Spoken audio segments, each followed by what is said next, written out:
বাঁশিটা বন্ধ করেন, বাঁশিটা বন্ধ করেন পুলিশ ভাইয়েরা, বাঁশি বন্ধ করেন। আমাদের নেতৃবৃন্দ আপনারা ধৈর্য ধরে বসেন, এখন আমাদের নেতা বক্তৃতা দেবেন, সুতরাং পুলিশ ভাইয়েরা বাঁশি বাজাবেন না। এই পুলিশ ভাইয়েরা আপনারা বাঁশি বাজাবেন না, আমাদের নেতাকর্মীরা বাঁশি বাজাবেন না। প্রিয় সমাবেশ, এই পর্যায়ে বক্তব্য রাখছেন যে অঞ্চলে দাঁড়িয়ে আজকের এই সমাবেশ চলছে, সেই অঞ্চলের মামাটি মানুষের গর্ব, বিএনপির ছাত্র বিষয়ক সম্পাদক, এই অঞ্চলের মানবতার ফেরিওয়ালা হিসেবে ইতিমধ্যেই যিনি স্বীকৃতি লাভ করেছেন, মানবতার ফেরিওয়ালা হিসেবে যিনি স্বীকৃতি লাভ করেছেন, বিএনপির ছাত্র বিষয়ক সম্পাদক, খুলনা ৩ আসনের ধানের শীষের বিএনপি মনোনীত প্রার্থী, দেশনায়ক তারেক রহমান মনোনীত প্রার্থী আলহাজ রকিবুল ইসলাম বকুল বক্তব্য রাখছেন। আলহাজ রকিবুল ইসলাম বকুল।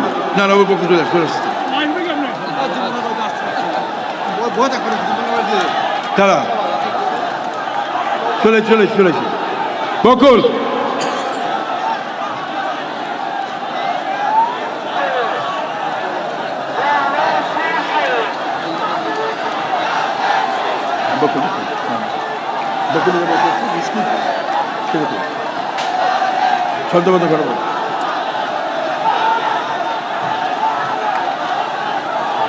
বক্তব্য রাখছেন আগামী 12ই ফেব্রুয়ারি খুলনা ৩ আসন থেকে যিনি বিপুল ভোটে সংসদ সদস্য নির্বাচিত হবেন ইনশাল্লাহ, আলহাজ রকিবুল ইসলাম বকুল।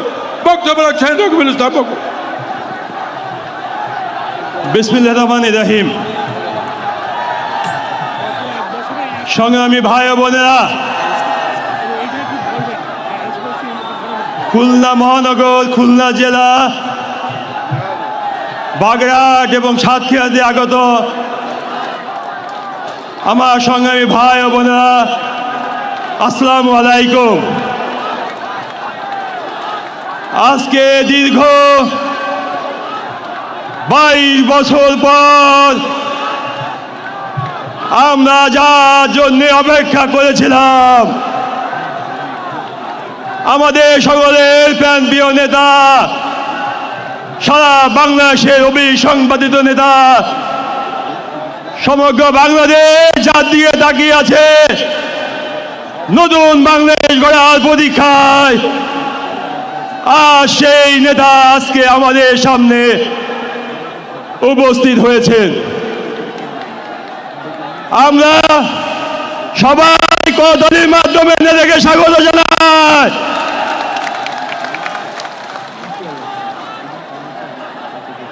বক্তব্য আমি দিব না আজকে, আমি শুধু আমার এলাকাবাসীর দু একটি কথা আমাকে বলেছে।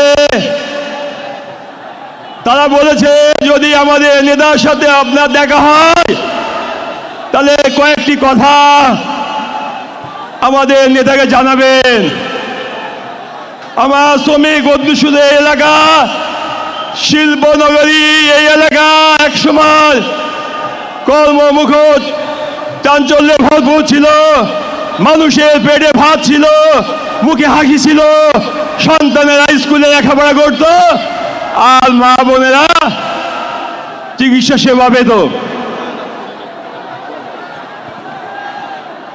আজ সেই শিল্পনগরী আজ মৃত্যু নগরীতে পরিণত হয়েছে। আমার মা বোনেরা আমাকে বলেছে যদি আমাদের নেতার সাথে আপনার দেখা হয় বলবেন এইসব শিল্পনগরীগুলো পুনরায় খুলে দিতে হবে এবং নতুন করে কর্মসংস্থানের সুযোগ সৃষ্টি করতে হবে।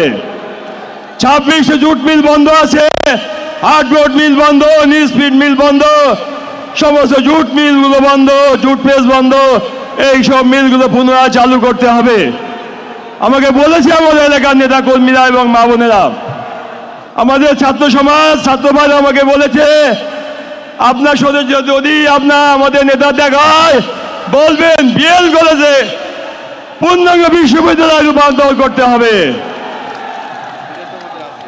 বলেছে আমাদের মা বোনেরা কানে কানে বলেছে আমরা অনেক অসুস্থ, আমাদের এই অঞ্চলের 10 লক্ষের অধিক মানুষ বসবাস করে, একটি উন্নত মানের হাসপাতাল নাই।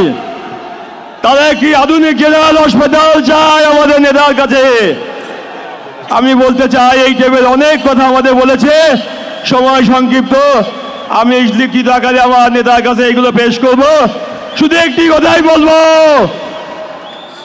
আল্লাহ তাআলা যদি তৌফিক দান করে আর জনগণ যদি ভোট দিয়ে আমার নেতাকে বাংলাদেশের প্রধানমন্ত্রী বানায়, ইনশাল্লাহ আমরা আমাদের এলাকা সহ সারা বাংলাদেশের মানুষের আশা আকাঙ্ক্ষা পূরণ করব ইনশাল্লাহ। সকলকে ধন্যবাদ জানিয়ে আমি আমার বক্তব্য শেষ করছি।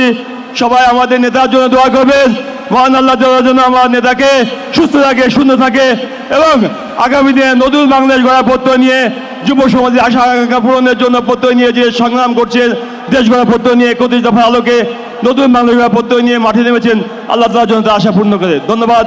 আল্লাহ হাফেজ। বাংলা জিন্দাবাদ, জাতীয়তাবাদী দল জিন্দাবাদ, শহীদ অমরক, দেশনেত্রী বেগম খালেদা জিয়া অমরক এবং আমাদের আশা আকাঙ্ক্ষার প্রতীক জনাব তারেক রহমান জিন্দাবাদ।